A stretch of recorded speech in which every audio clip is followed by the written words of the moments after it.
Hey, I'm Decathlon Gamer, and welcome to, well, something different.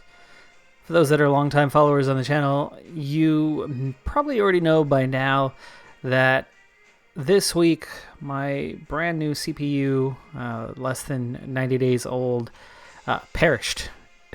It had an early death. And as a result, my desktop is out of commission while the warranty does its turnaround time and we get a new CPU. In the meantime, I'm on my MacBook. Very limited options and all of the traditional series, including the primary one, Pro Cycling Manager, they're on hold for now. But it's the middle of the Tour de France. How can my main thing be on hold? I haven't known what to do. Well, I've got it figured out. I finally have it figured out. So what we're going to be doing for the remainder of the Tour de France and roughly until the time that the CPU is back and in place and things can get back to normal, we're going to have a discussion. We're going to discuss the Tour. And because it's a gaming channel, well, what am I to do? I've got to do games, right? That's what I do on the channel. So we're going to discuss the channel while playing some less than stellar, maybe better than mediocre, hopefully, games. The setup's a little different than normal. I have different equipment. The fan on this MacBook is horrendously loud and absolutely is picked up on the microphone, but we'll make do.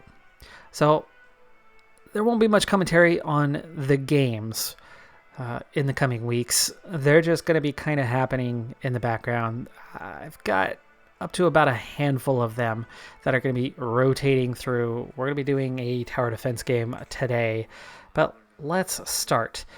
We're going to start with a conversation about stage number 8, which just happened, technically yesterday at the time of the posting of this video, but I will start getting videos out the day of, just within a couple hours after the conclusion of stages. So stage 8 of the tour was today, and that is where we begin. Now, for stages 1 through 7, I will cover those probably in about 2 sessions.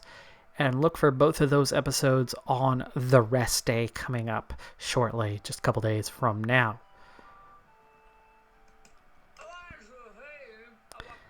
Apparently I'm not the only one wanting to have conversation at the moment, but let's get to the talk on stage number 8.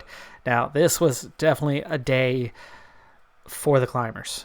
No doubt about it. 3 major climbs, including in All's category, the Porte de Balais. In all, we're talking almost 30 kilometers of climbing, average between the 3, nearly 8% on the gradient for that 30 kilometers of climbing. Now, I've never played this game, so hopefully I can pay just enough attention to where I know what the heck is going on. Place towers, left click, move camera with the right click, zoom with the mouse, okay. WASD for moving the camera, I like that better. Tower, split, hotkeys, sure. Shift to build the same tower multiple times. Alt to show the build grid. Okay. Okay, we need gold. Now, this is an open source tower defense one, meaning there's not a single path that's going to be followed. We have to defend from multiple angles. But we do ultimately want to protect the castle.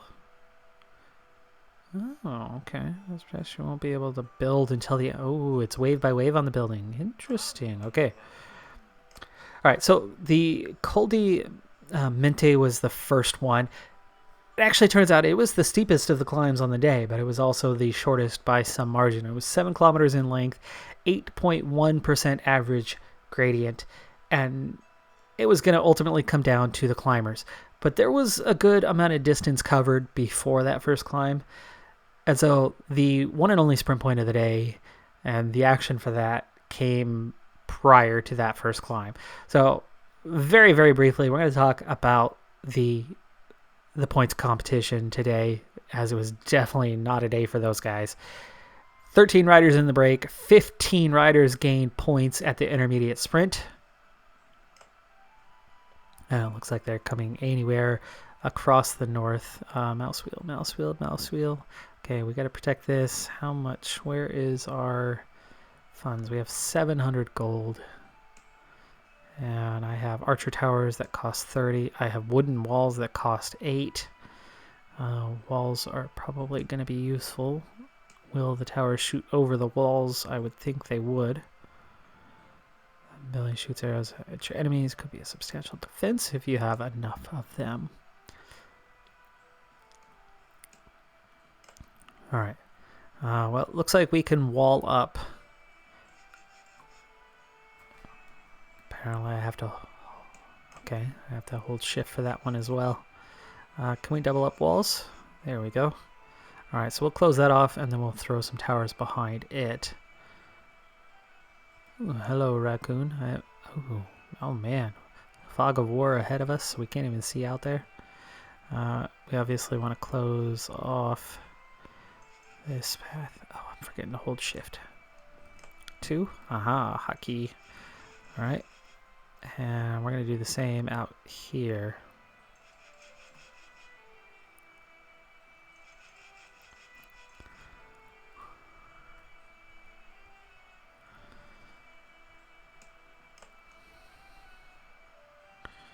Sweet, they can definitely shoot beyond.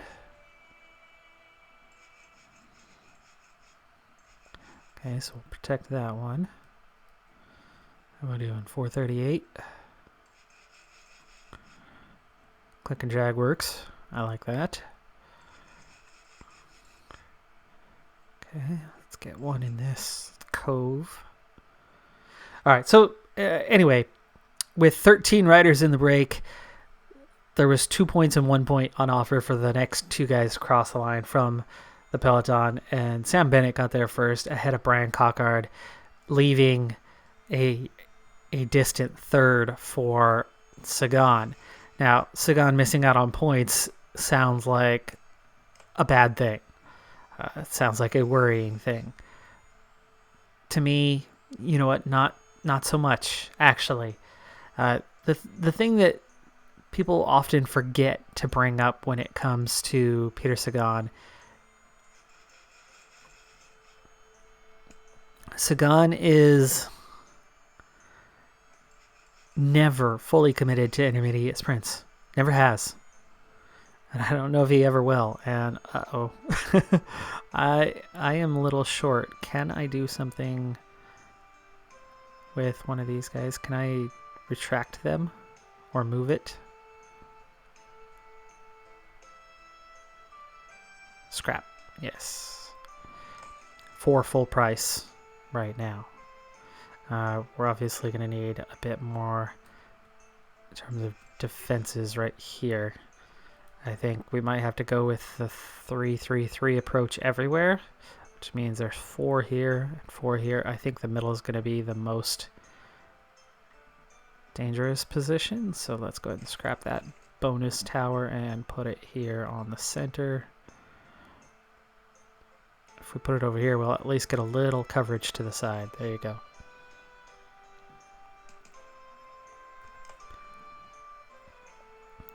Okay, whatever walls we can get across here, which is just the 2. And there you go. There's our initial.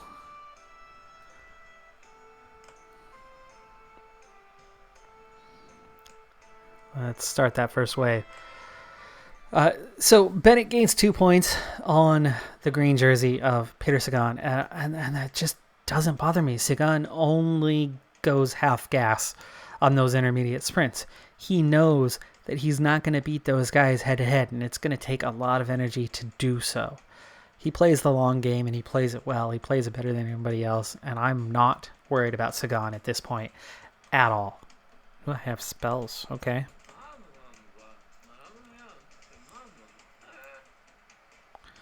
Okay, hotkeys. Spells cost mana. We have 120 of that. Okay, regenerates. We only have 1 spell.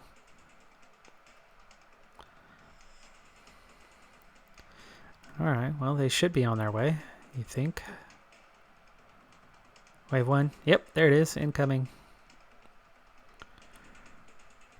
Well, let's see what happens with our first spell. Okay, that was just 10 mana, so that's not costly. There's definitely a time delay. How does our archer towers do? Oh! Uh-oh. That's a little worrying. They are going for the stone as well. Wow, they broke through that really fast. Why aren't you guys taking that guy now? Wow. Oh, that's the whole wave. Okay, well, that makes me feel a little bit better. A little bit better. Anyway, so losing 2 points to Sandbanner at this point. Not worried. Moving on. The breakaway, there was 13 riders. And of course, the key part of the breakaway in terms of jersey competitions is that Cosnefroid was there. KOM leader, current, came in with 25 points. Yeah, 25 points in that competition. First climb of the day, Col de Mente. He does get over the top first. He does claim all the points. So that gives him 10 more. That puts him up to 35. That's a big total. I mean, that's compared to what he had. That's a big increase. But then Cosnefroid quickly is dropped. And we don't see him again the rest of the day. And in fact, he ended up finishing like 16 and a half minutes behind one of the co-riders in the break. That was a huge amount of time loss. Okay, so we get 30 mana back. We gain 304. So I'm worried about Cosnefroid because he's not a pure climber. He's not that strong of a climber. He's a little punchy. It reminds me of my PCM series with what I am doing in the tour. I am competing for the KOM. My strongest guy, I saved him till later. I sent out a sprinter early on to collect points. Now for him, he only had 5 points through a number of stages, but it was more of a traditional tour where there wasn't as many climbing stages early on. And he had the lead. He had the lead for days. I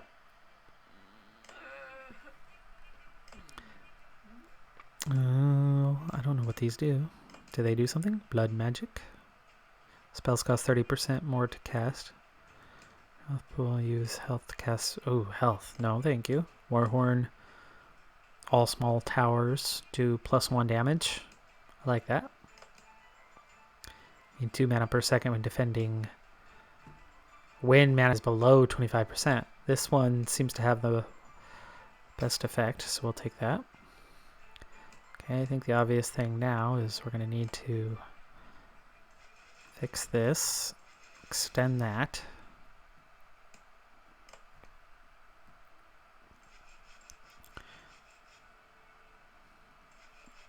Okay, and now we're going to start filling in these other gaps.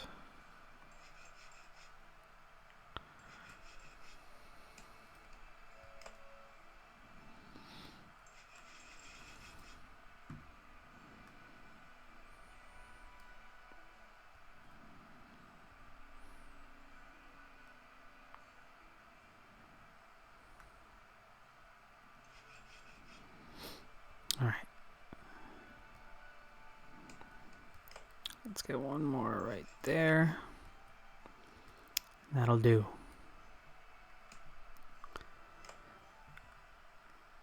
So I think the better climbers are going to really start to challenge Cosnefroid, and he's going to lose that jersey pretty soon. And here's why I think that. Guys that were in the break today. Pitters, Saccharin, Paulus, Scoins. They picked up a good amount of points today, and we're going to talk about that. Okay, upgrade to towers. Oh, and we have existing damage. Okay. Anyway, those guys picked up a lot of points today because they stuck it out through the 3 climbs. I think those combined with your... Wait for these guys to come together a little bit.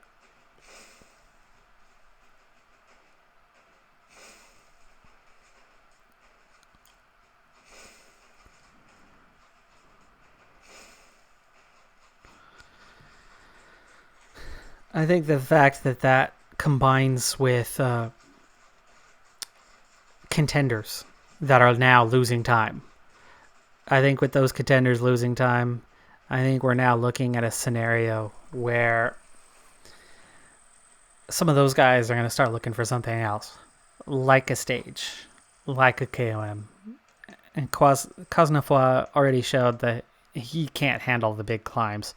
He barely got through that first climb today, and while it was technically the steepest, it was only 7 kilometers, and he was long gone by Ballet. So I think his time is numbered in the KOM.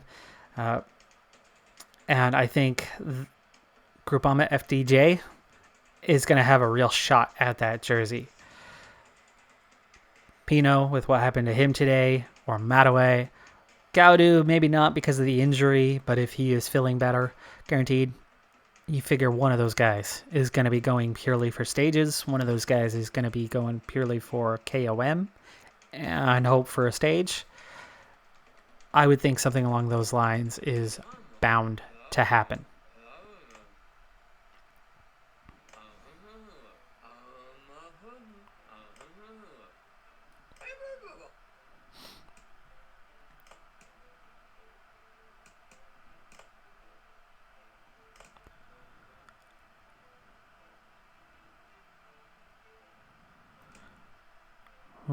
Gold bond. Okay.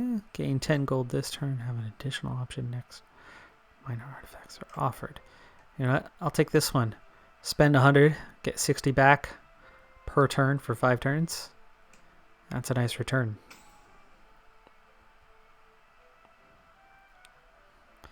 Also, I think our first layer of defense is improved to the point where I can actually kind of start working on a second layer of defense.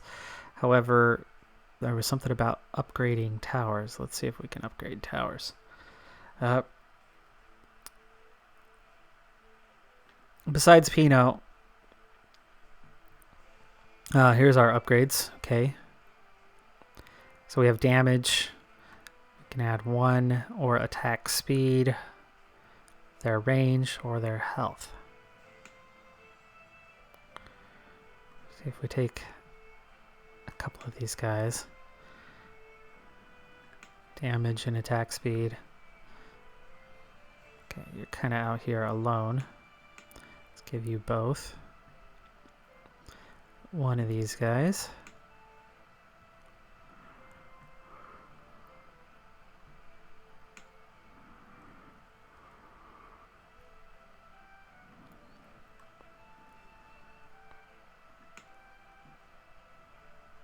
Okay, that was all the gold we have.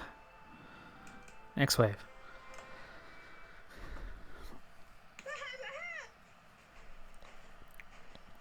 At this point, for the KOM, and this is all likely to change after tomorrow, after the rest day.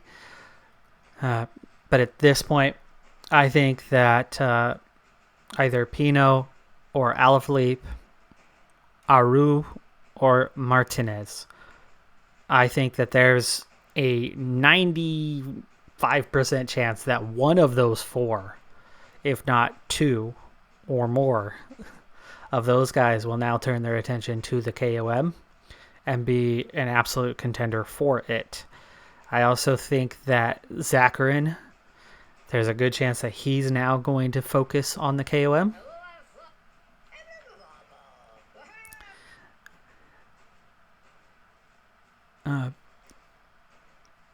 So Cosnefroid has 35 points, okay? And at this point, Petters took 31 just from today's stage. He got over the top of 2 climbs first, 20 and 10 on those 2 climbs, plus 1 point on the first climb of the day. So he picked up 31 points total. Zakarin picked up 25 total.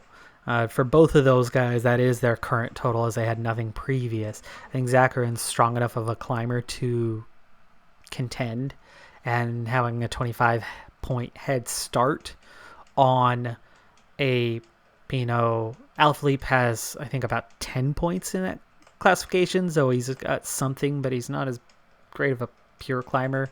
He's a little more punchy, so he may not go for it. Aru, Martinez, hands down, are the kind of guys that you could see go for that.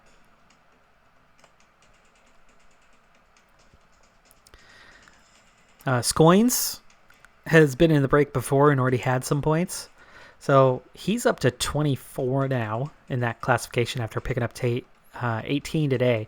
And Palace sits at 14. He's a little further behind. I don't think he'll necessarily go for it.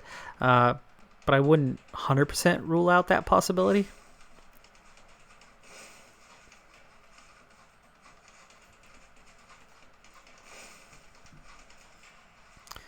All right, I don't want to commit too much on the magic. I want to make sure that it recovers. Those guys are almost down. Walls are holding up for now, though they are definitely taking some damage, but we've got plenty of towers to defend.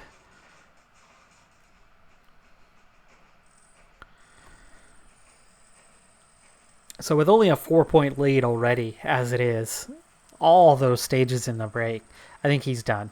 Now, moving ahead, Breakaway claimed the stage today, so we'll briefly talk about that group and then move on from there. 13 riders. They were really fortunate for two things. One, okay.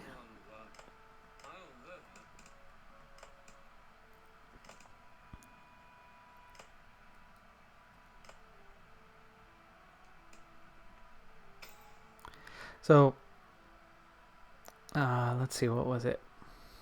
Oh, right. So 13 riders, they establish the break early on, and then they get a near 14-minute head start by time they're partway up the first climb. They had some good climbers, not the best climbers, but, Zakarin, Paulus, pretty strong climbers. So they certainly are not without capable climbers in that group. That had a win written all over it, and it duly delivered. From that near 14-minute head start, they held on to a 6-minute win. Exactly 6-minute win over GC contenders, and more so over the majority of them. Archer Tower, that's what's unlocked already. So crossbowmen and women, I like that, and women part. Unlocked for 150, builds for 60. Oh, I have to spend. Oh, skinnier archers. Okay, ballista tower.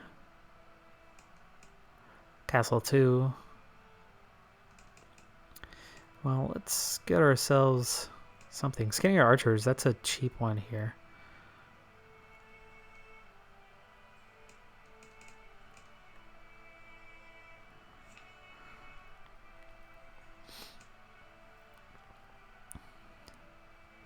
All right, and let's start building further out. I want to put in 3 towers right here.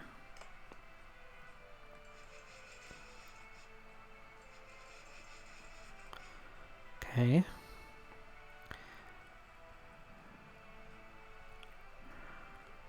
Now there's a nice choke point right here as well.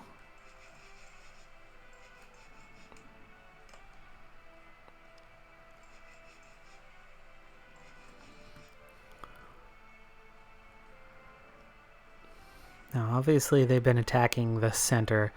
That's why, at least for now, I'm going to focus on kind of shoring up the outside for when things do start happening there.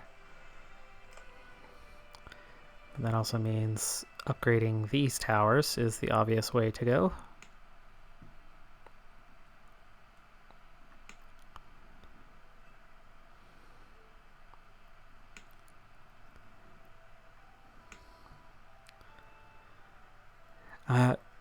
I think it was pretty evident both in the quality of the group and the size of the gap that they were given that the results were unsurprising.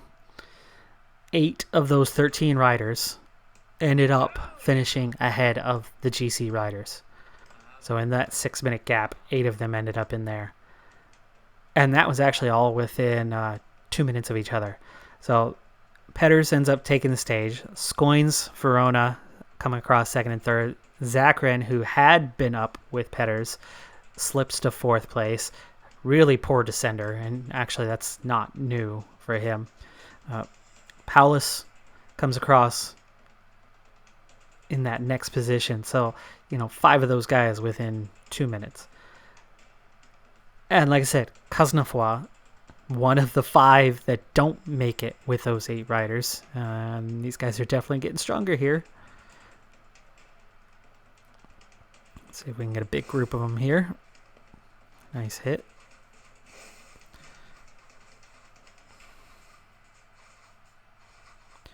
Uh-oh, they are doing a bit more damage this time.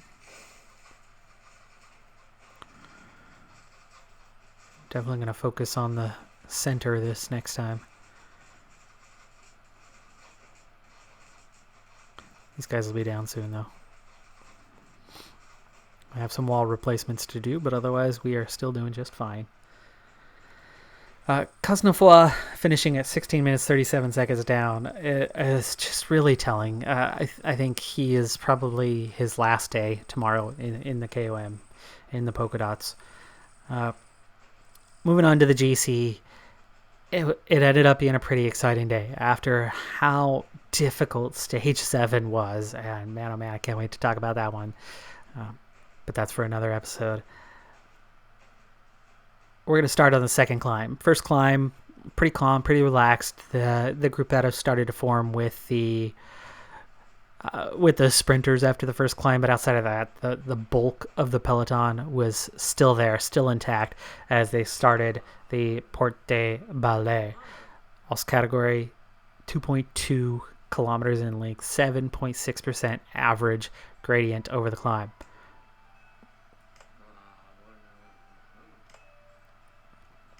I did not realize that the sand slowed them down, but okay.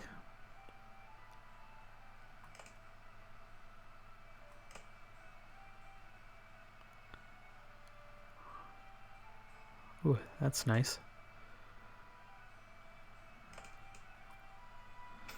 Take that.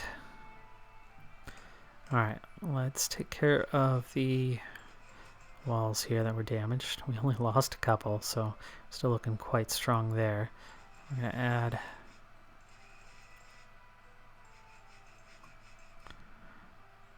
that there. Oops. Okay, put in those 3. How are we doing? 237.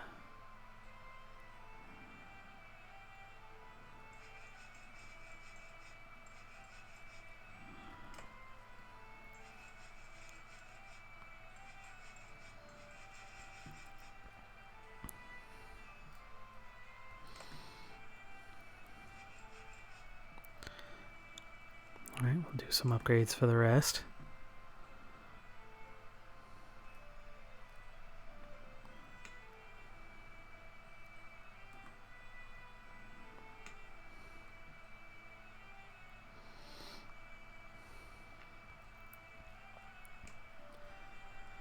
So, up the ballet, Ineos kind of got things started.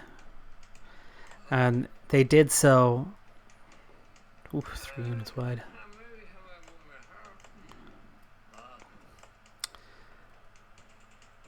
So, Ineos gets things started at the base of the climb.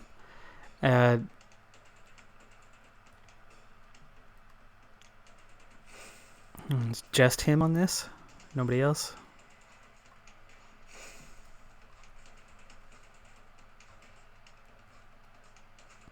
Okay, I already like that we're shooting at him as he comes towards us. What's he gonna do? How bad's it gonna be? Okay. Area of effect damage. He's going down pretty quick though. Uh-oh. Oh, he's eating. Yeah, that's not good. It's gonna take us a little while to bring this guy down, isn't it?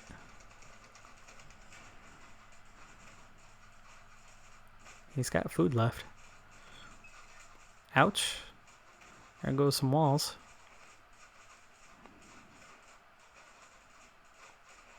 Ah, we got him. We got him. We're fine. Ineos kind of does the first half of the climb. Definitely does some damage. But as their numbers drop off, Jumbo-Visma steps up. And Wout van Aert. Wout van Aert has... what a phenomenal talent that he is. That guy is just insanely good. My fandom of Van Aert is improving daily in this tour and this year as a whole, especially when I started watching some cyclocross.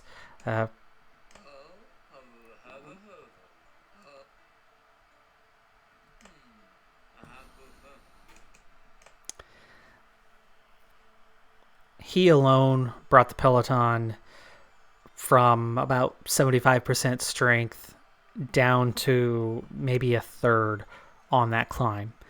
And not only did he bring it down to maybe a third of its strength, he dropped Thibaut Pinot. 60 riders left in the bunch. Okay, max mana plus 5% is definitely a good one.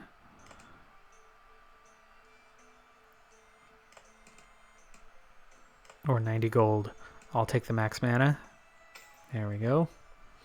Alright, we obviously have some replacements here. Okay, and let's also do this.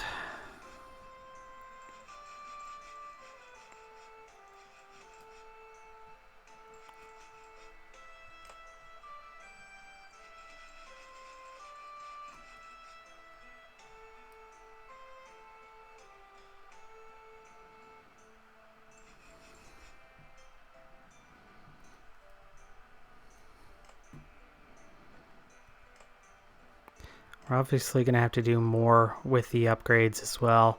Here as time goes on, they don't have much range. They're definitely just attacking in close. And this is the place to start. Now, they might divert around this now that we have a new layer of defense out here. So Pinot dropped. He ends up losing a ton of time.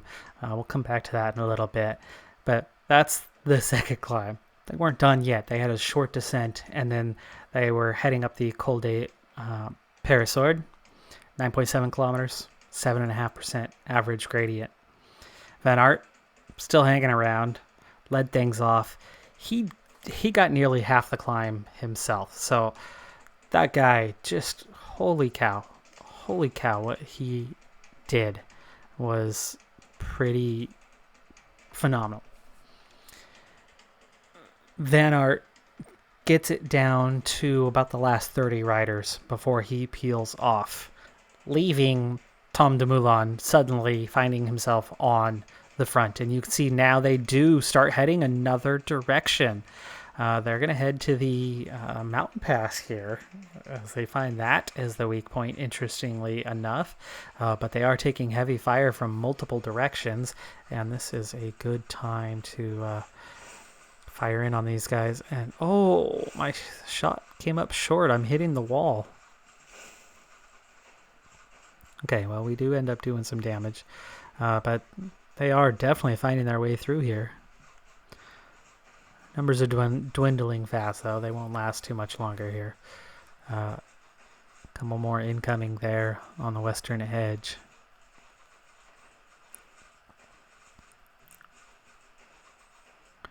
We'll be filling this area in here shortly enough with walls and towers.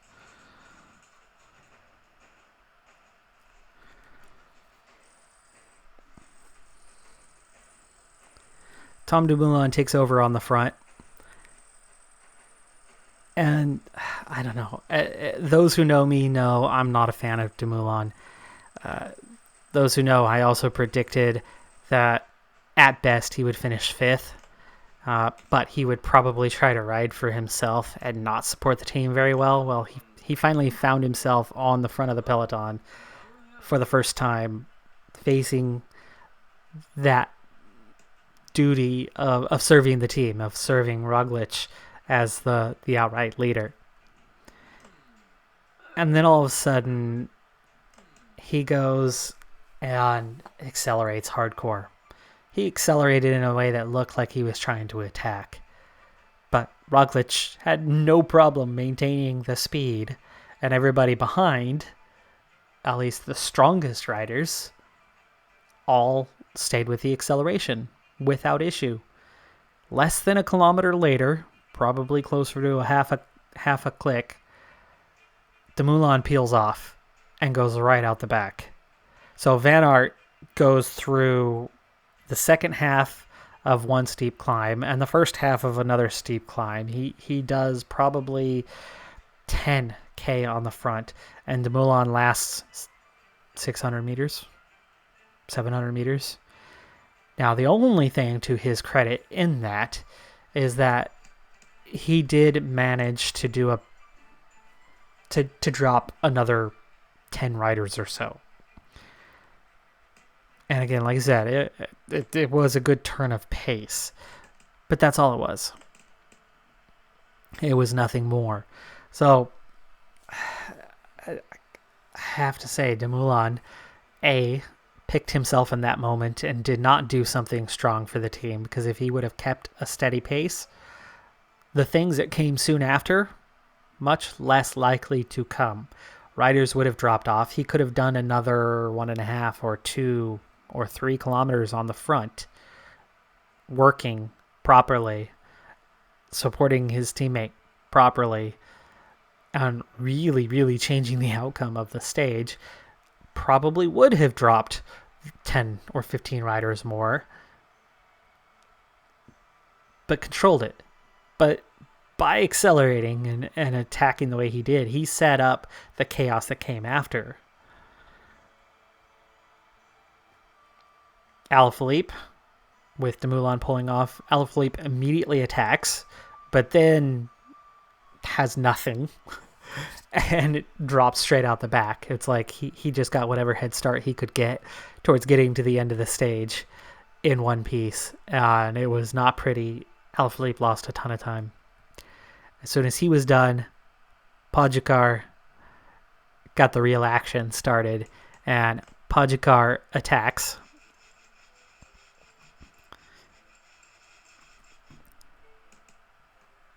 The leader, which is still Adam Yates, he steps up to take that task of fending off Pogacar's attack, and he does okay with it. He didn't do bad. He chased him down. He just about had him brought back, but you could tell Yates was pushing. Yates was definitely pushing. Didn't have much left, and the kind of last little gap is right here. And maybe filling in this. How about we do that? Okay, squeeze one more tower in there.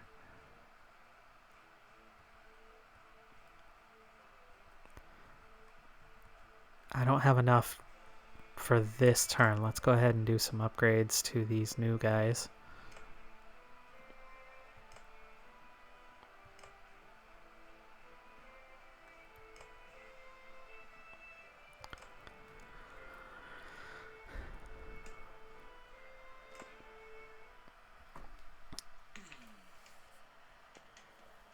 Pogacar, though, goes again. Oh, flyers. Oh, man. Hopefully we can take him down. So, Pogacar attacks a second time, recognizing that there was a lot of fatigue starting to set in the group, and that Yates, in particular, really struggling. And let's hope this second wave can bring these guys down. Otherwise, we are in trouble. Game's kind of laggy, but I don't know if that's just the laptop. Just 2 left. One of them's about to go down. There we go. Got him right before he gets there. Got both of them right before they got there. We took no damage. Okay, these guys opt to come around that front wall, which we'll have to deal with next time. Luckily, they're coming into a lot of heavy firepower, and they're not interested in the towers, fortunately.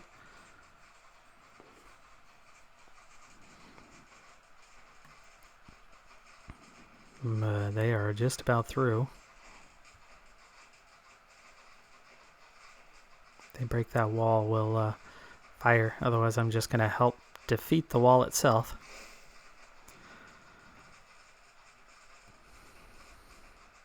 That tower might be done, but they won't get all the way to the castle.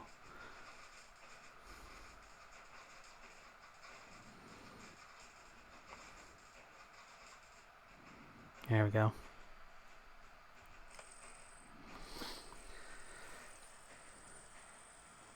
Now, the second attack from Podjakar, I think that's something that would have been responded to. If Bernal or rougue-lite were in yellow, either of them would have instantly responded. But Yates was, and Yates had already responded, and he didn't have enough to respond a second time. And if he was on that 13-second gap that most of the riders, front contenders were on, and not a minute and a half down overall, losing time on stage 7, any of those contenders, and namely the two I just mentioned, somebody would have chased him down. But with the circumstances being what they are, he was allowed to ride away the second time. And it paid off well for him. It really did. Followed up shortly thereafter, Quintana and rougue-lite attack near the top of the climb.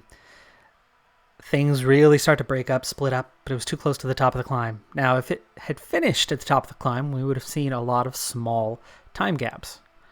But it didn't. It finished 14 kilometers later at the bottom of the climb.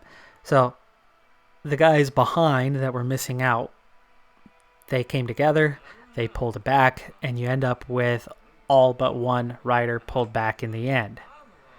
That being Podjakar. Podjakar was exactly 6 minutes behind the break, gained 40 seconds. Bardet, just before the finish, 2K out, there was a little bit of a false flat, little uphill. He took advantage of that. He gained 2 seconds. It's nothing really, but it's 2 seconds. And then you had Yates, Lopez, Bernal, Landa, Martin, rougue-lite, Quintana, Uran, and Port on the same time. 38 seconds back, Enric Mas and Carapaz. A minute down was Bookman. 2 minutes down, Dumoulin and Valverde. 9 minutes, and GC race definitely over. Marc Soler, 11 minutes to Alaphilippe. Aru was 13 minutes down. Martinez, 15 minutes behind. Thibaut Pinot lost 20 minutes. Those last 5, absolutely, completely out of GC contention now.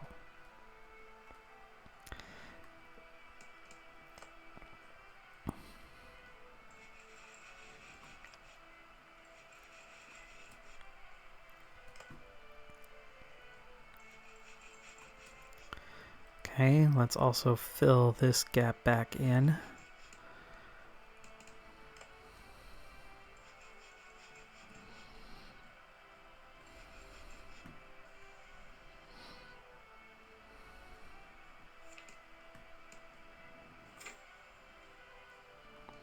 Okay, you got to double click to confirm, but we now have that second tier available.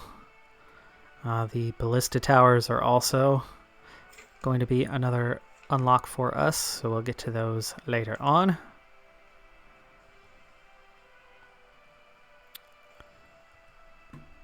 Okay, we can increase your range. Let's go ahead and take that at least. So in the GC, Yates still has the yellow. rougue-lite is 3 seconds behind. Guillaume Martin, 9 seconds down. Bardet, 11 seconds behind, moving up the order, gaining those 2 seconds. Attacks coming front and center now that the whole front line has been shored up. We also have those flyers coming in. We got to watch out for those guys. There's just a few of them. and we've just about been taking care of them. But I think we're going to need to focus if the towers can withstand, or the walls can withstand at the front. And it looks like I do absolutely need to aim long here. Oh, nice shot.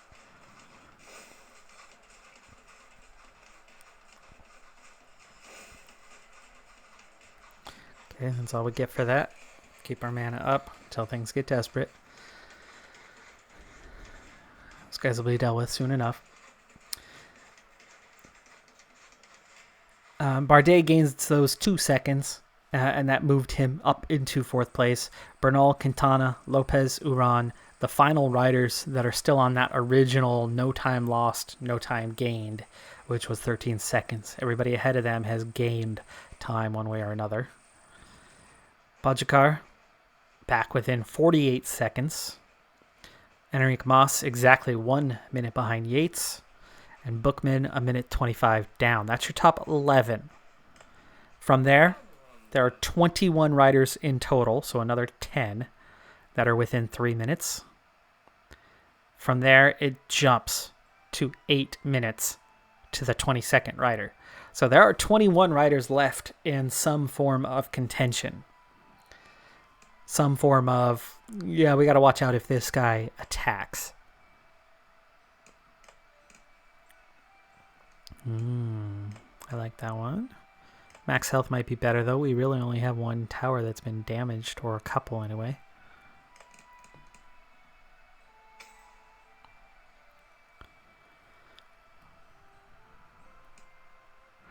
Alright, giant ballista, shooting piercing shots that do less damage for each unit hit. Line up the enemies, and these will do a lot of damage. Does not hit air units. Yeah, it's not actually very handy, is it?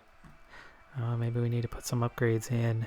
They're obviously attacking still, or now re-attacking the center.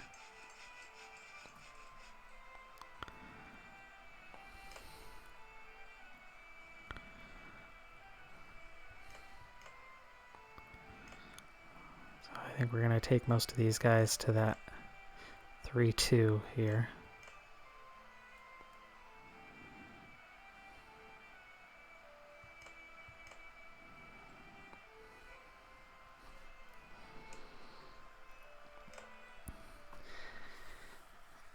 Anybody outside of that top 21 is now contenders for stages for the KOM. On the stage, big winner, Pitters. What a fantastic job by him. That was a great solo win from the break. And really, it's going to build his profile quite a bit from a largely unknown. Dang, that's a lot of guys. Let's fire long and catch the kind of second wave.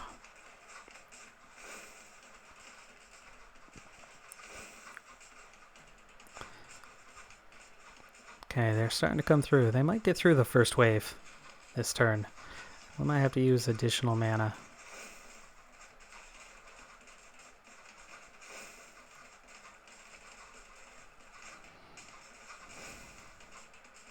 Okay, that's enough of that.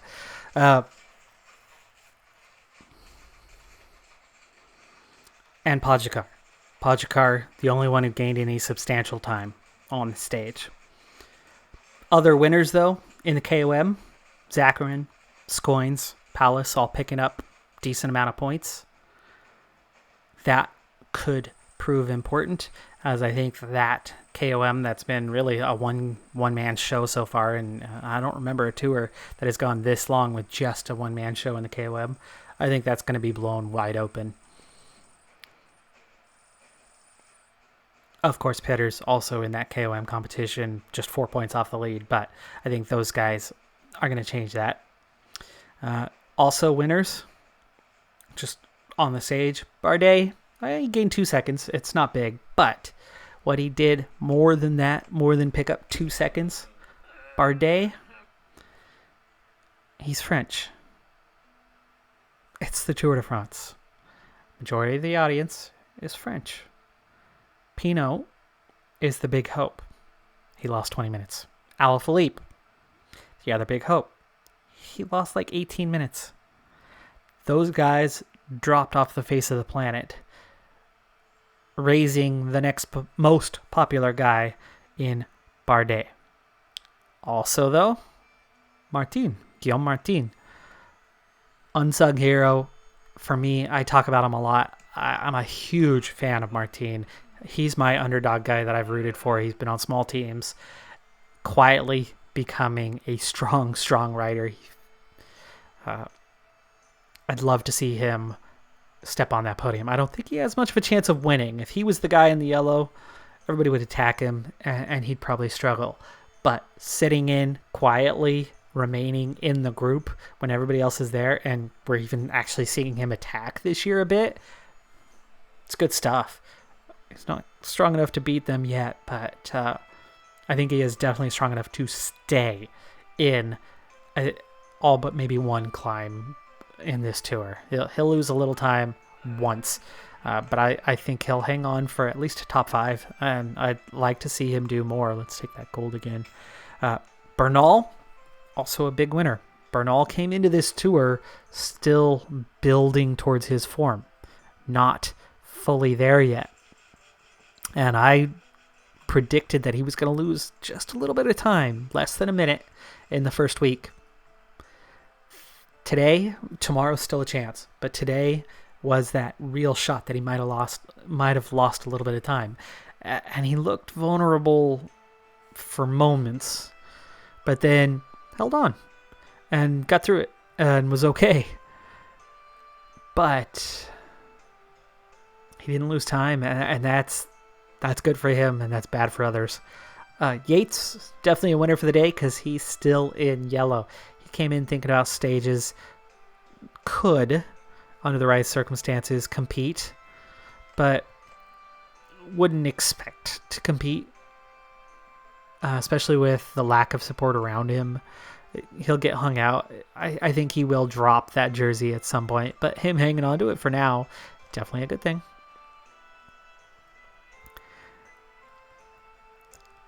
Go ahead and let's see here. Range might be a good thing for these back ones. They can fly. They can get those flyers.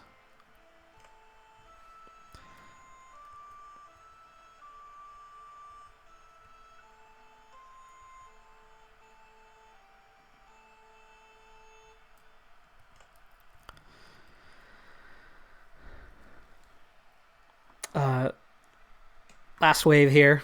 That's 10 waves for the day. And I think future episodes are going to be a little shorter than this one. It's the first time I've really gone this much in depth into a stage. Losers, rougue-lite. I know he was there on time. He didn't lose any time. But that conversation about rougue-lite and Bernal as the favorites, rougue-lite came in peak form and has been in peak form for a while. Bernal is building towards that. I think Bernal is going to have a better chance in the final week. I think the second week they're probably going to be pretty balanced. I think the first week was Roglič's chance, his advantage, and he gained a few seconds. He won a stage. He showed that he is tough, and yikes.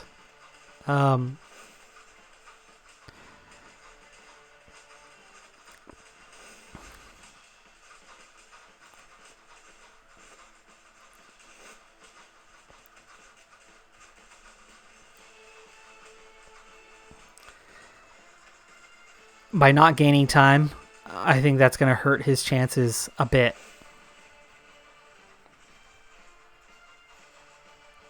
Okay, we took out the flyers, but they are definitely breaking through. We are in trouble now. Their numbers are dwindling, but that big guy is still alive.